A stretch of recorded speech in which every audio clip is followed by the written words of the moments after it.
No nii, Georg Linnamäe, Portugali ralli testikatse jäi sõitmata, autoga oli mingid probleemid, et mis häda oli?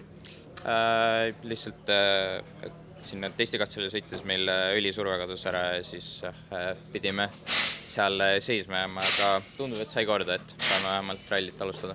Et nüüd käisid nii-öelda tavaliikluses korra proovisid autoga sõita, et kõik on korras? Jah, ütleme, et ilmselgelt see ei ole päris sama, mis katsel sõitmine, aga eelmine kord kiirteesillale saatuslikuks sai, et loodame, et nüüd toimib.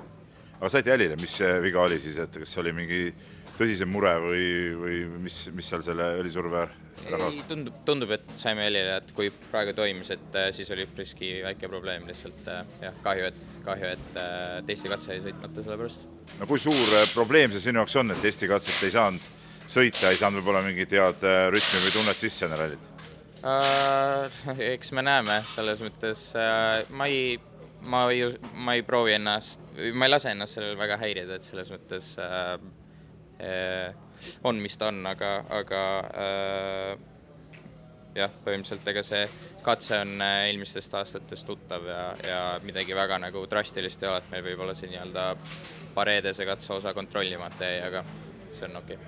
No raja kirjutamisel, mis mulje sul Portugali rallist jäi, kiiruskatsed paljud on ju tead samad, mida on ju varem sõidetud, et mis tundega sa saad rallile vastu minna?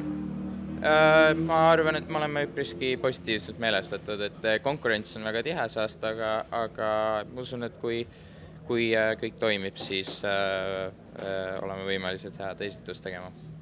No siin on 3 eestlast ka WRC20 klassis, ma Robert Virase käest juba küsisin, et kas ja kui palju te omavahelist konkurentsi jälgite ja mis järjestuses siis nagu Eesti mehed jäävad?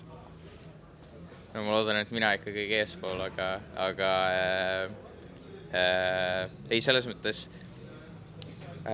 ma ikkagi üldiselt tahan, et nagu neil läheks ka hästi, ma lihtsalt tahan, et mul läheks paremini midagi. Selge, edu! Aitäh!